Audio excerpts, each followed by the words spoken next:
yo creo que una de las reuniones más importantes de este último trimestre del año, pues es la que se llevó a cabo esta semana alrededor del G20.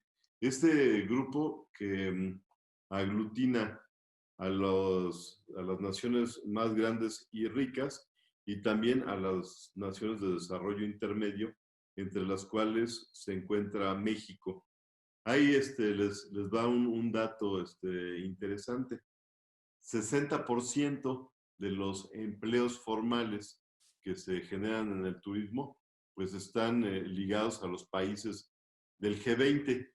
Un dato que habla pues del poder que tienen esas economías, pero desgraciadamente pues ahora si hablamos de que para finales de año, según las previsiones del WTTC, del Consejo Mundial de Viajes y Turismo, que preside la mexicana Gloria Guevara, bueno, pues las estimaciones es que se podrían perder hasta 197 millones de empleos en el turismo, de empleos formales, y de esos 197, pues también el 60% están concentrados en los países del G20, o sea que ahí se está hablando más o menos de 118 millones de empleos que se van a perder en esos países. En este contexto, Arabia Saudita, que es anfitrión del G20 este año, promovió un encuentro de turismo en el que por primera vez se están reuniendo no solamente las autoridades, sino también el WTTC y empresarios de primera línea a nivel mundial en este sector. Todos para discutir en dónde están las posibles soluciones. Y de ahí salió un documento de 22 puntos en donde se plantea lo que es posible hacer si se pretende o si realmente se quisiera recuperar alrededor de 100 millones de empleos el próximo año en el turismo. Es un número muy grande el que se podría recuperar, pero hay que cumplir una serie de condiciones muy importantes. El primero y el más relevante de todos es el de estandarizar las medidas en relación con la pandemia, y eso está realmente muy, muy difícil. Las autoridades de salud, los políticos, los empresarios, todos han entrado a este tema con visiones diferentes, y además está en momentos distintos la pandemia.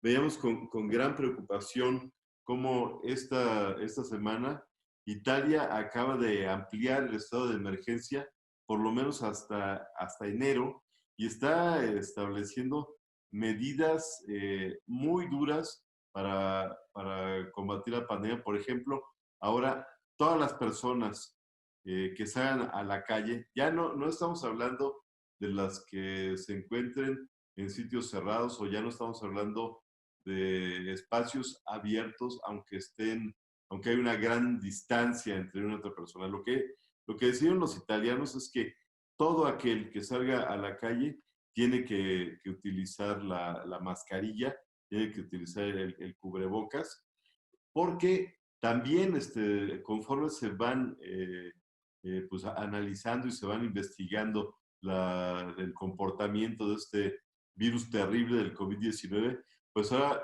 resulta que también hay evidencia de que se puede transmitir en el aire y bajo ciertas condiciones, etcétera, pero para no estarle buscando tres pies al gato, lo que ya decían los italianos es que todo el mundo tiene que utilizar la mascarilla, y si no, pagar multas que van de 400 a 1000 euros por incumplir con esta regla. Entonces, regresando a lo que platicamos del WTTC y del G20, allí está el gran reto, digamos, para poder recuperar los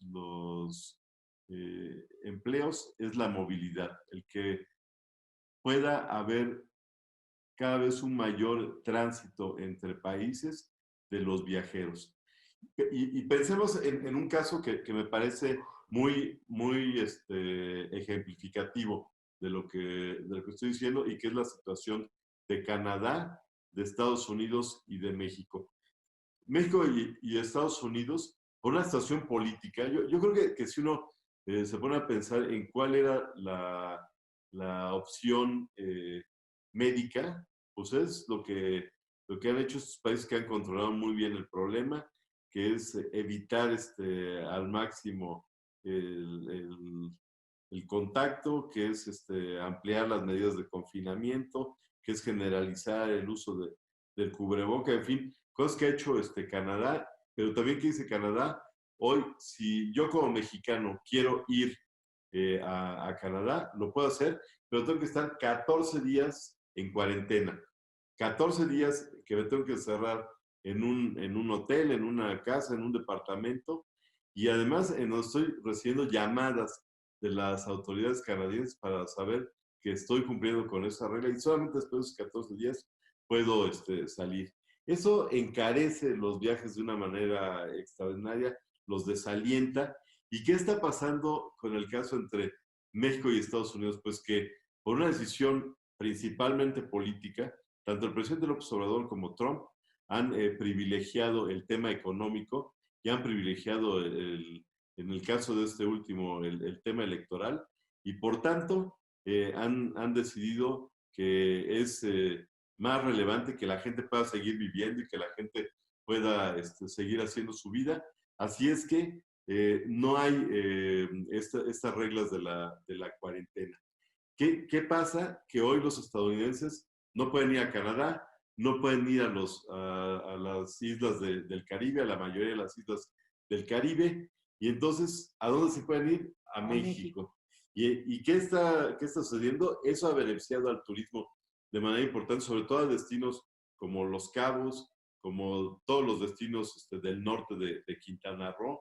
Bueno, hay ahí una clara eh, arribo de estadounidenses, incluso de sitios muy distantes. Ahora está por arrancar este vuelo de Nueva York a Los Cabos, que es un vuelo de 5 horas, Laura. Es un vuelo verdaderamente muy largo ir desde Nueva York a Los Cabos, pero ¿por qué tiene sentido? Porque los neoyorquinos ahorita no pueden ir a los destinos de playa naturales, que serían República Dominicana, Bahamas, las Islas Vírgenes, que están cerrados. Entonces, ¿qué es lo que está proponiendo el Consejo Mundial de Viajes y Turismo y el G20? Hay que estandarizar las medidas de